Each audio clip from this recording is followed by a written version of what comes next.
Here on PHLY, I'm Zach Berman with Clay Harbor, former Eagles tight end. And Clay, when I started on the beat in 2012, you were entering your third year. You had you started your career with the Eagles. When you think about your Eagles career, what comes to mind? Well, that was a team that drafted me, my start in the NFL. I loved it. Obviously got to play for Coach Andy Reid, one of the greatest coaches in the history of the game. But just learning the game of football is really what I think of. Having Brent Selleck there, being able to spend time with him and see how he did things and his routine and the way, Selleck kind of took me under his wing to teach me a lot of that stuff. To obviously when I left Philly, got released by Chip Kelly. Not a big fan, but he had you playing defensive back for a little bit.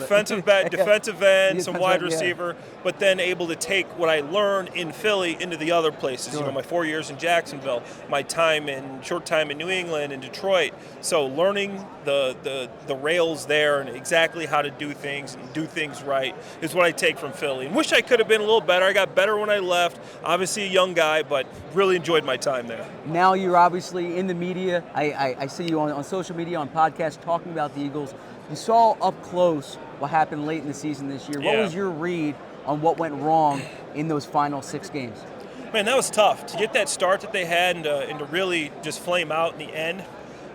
To me, some of it had to do with the coordinators and the play calling, and obviously you get the Patricia. I wasn't a big fan of the move there, but you felt like you had to do something. If you wanted a chance to win the Super Bowl, you took a shot and you missed. But to me, it comes to the defensive backfield and the linebackers. I felt like, those guys were put in a tough situation. You don't allot much money there, and obviously Nakobe Dean gets hurt early, and you're playing catch-up the rest of the season. You need some linebackers. I don't think the defensive line was as good as they were last year, obviously. And the cornerbacks. James Bradbury didn't take a step back. He took a jump back. Yeah. The guy didn't look like the same player. He wasn't tackling. He wasn't covering guys. He wasn't making many big plays. And then some of the young guys on the outside, Slay was a little banged up.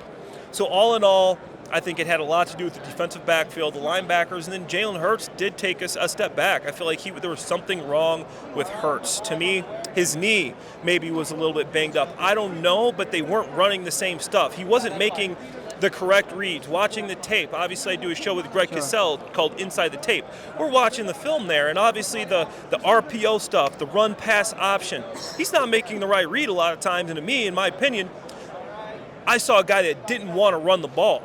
So he wasn't making the correct read during those plays. People are saying they're not running those plays. They were running those plays. They just weren't executing them the same way they did the year previously. And then the blitz. They didn't handle the blitz offensively. The first thing you do, you got to handle the blitz. Jalen Hurts is going to see a ton of zero blitz the rest of his career. If he can't handle it, like you saw the last few games he played in the season, it's just going to keep coming. It's going to spiral, and you're going to see a guy that just can't handle the blitz, and the book's going to be zero blitz. The Eagles can't beat that. I do like their coordinator pickups with Vic Fangio and Kellen Moore, so I think they can improve there. Howie Roseman calls you and he says, Clay, what do we need to do this offseason to fix this roster? What would it be?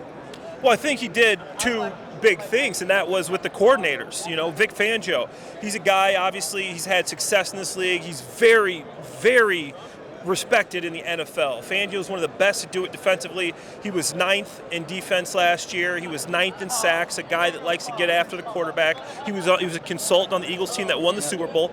So get back to that defense. That's great, a guy that knows how to call that defense. And then Kellen Moore. Kellen Moore, out of the 3 years he was offensive coordinator in Dallas, he led the league in yards twice. He led the league in points once and was second in points once.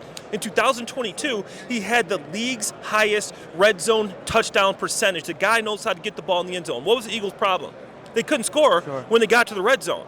So this coaching, when you lose your generals, your top generals, those are the guys that coach the players. That's like you're losing your head coaches in some cases, in some teams.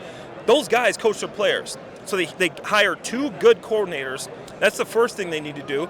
Keep investing in the lines, but you got to bring in a linebacker here or there, and you got to fix the defensive backfield. I think that's big.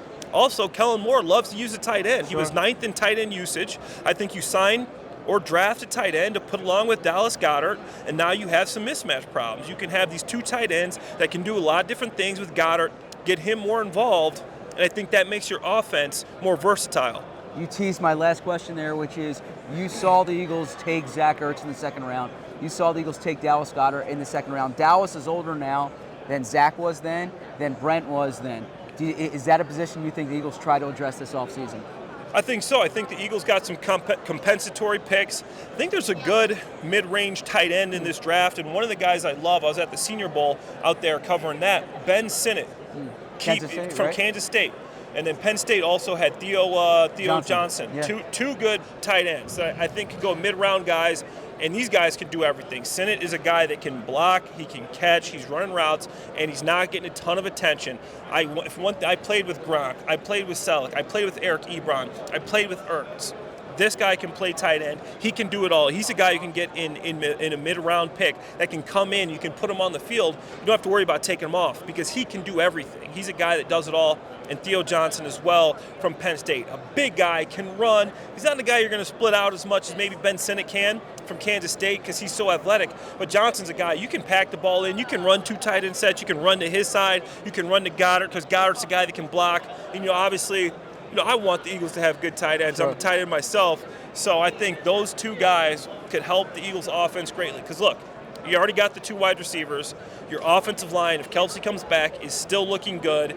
Maybe you need a 3rd option at wide receiver. I think a guy to not take a little bit of the pressure, to take some of the pressure off of AJ or Devontae. But besides that, give me a number 2 tight end.